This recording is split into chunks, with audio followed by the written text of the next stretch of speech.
இன்றைய ஆத்மீக அன்பானோரே, தேவன் நம்மை சுமந்து வந்த எல்லா நல்வழிகளையும் நினைத்து அவரை துதித்து அவருடைய அன்புக்கு பாத்திரவான்களாய் காணப்படுவோம்.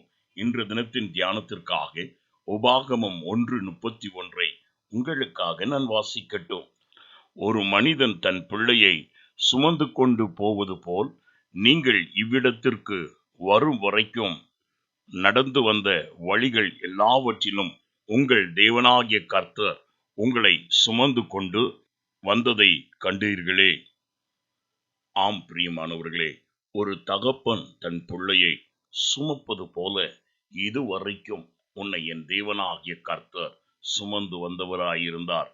எத்தனையோ இடுக்கண்கள், கண்ணீர்கள், வேதனைகள், மரணகரமான வியாகுலங்கள் வந்த போதிலும் என் தேவனாகிய கர்த்தர் உன்னை சுமந்து நீ செல்ல வேண்டிய இடத்திற்கு உனக்கு முன் சென்று பாதைகளை செவ்வைப்படுத்தினதும் அல்லாமல் உனக்கு வேண்டியதை முன் போதித்து நீ மிகவும் தெளிவாய் நடக்கும்படி அக்னி ஸ்தம்பமாய் உன்னோடு என் தேவனாகிய கர்த்தர் நல் தகப்பனாயிருந்தார்.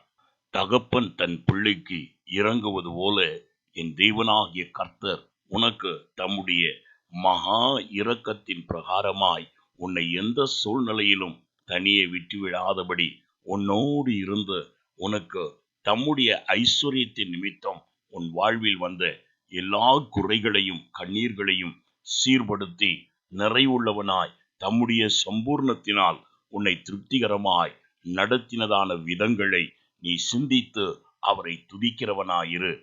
இவ்வருடத்தின் இறுதியிலும் அவருக்கு பிரியமானது என்ன என்பதை சிந்தித்து புத்தி உள்ள மகனாக நடந்து கொள். என் தேவனாகிய கர்த்தர் உன்னை ஆசீர்வதித்து தம்முடைய சுதந்திரத்தினாலே வரப்போகிற புத்தாண்டிலும் உன்னை நிறைவுபடுத்தி நடத்த வல்லவராயிருக்கிறார். எங்களை அதிகமாய் நேசிக்கும் அன்புள்ள பிதாவே, நீர் எங்கள் பரலோகத்தின் தகப்பன். எல்லாம் உம்மிடத்திலிருந்துதான் வருகிறது. காரணம், நீர் எல்லாவற்றுக்கும் மேல்பட்டவரும் எல்லாம் உமக்கு கீழ்ப்பட்டதாகவும் இருக்கின்றபடியால் உம்முடைய நாமம் தரிக்கப்பட்டதான உம்முடைய பிள்ளைகளுக்கு நீர் மேன்மையான சுதந்திரத்தை உம்முடைய இரக்கத்தின் ஐஸ்வர்யத்தின்படி நல்கி வழி நடத்துவீராக. இந்நாளிலும் என் தேவனாகிய கர்த்தாவே, உம்முடைய அன்பிலே உம்முடைய பிள்ளைகள் களிகூறும்படியாய் அனுகிரகம் செய்வீராக. இயேசுவின் நாமத்தில் பிதாவே, ஆமென். May the heavenly Father bless you with all his glorious riches.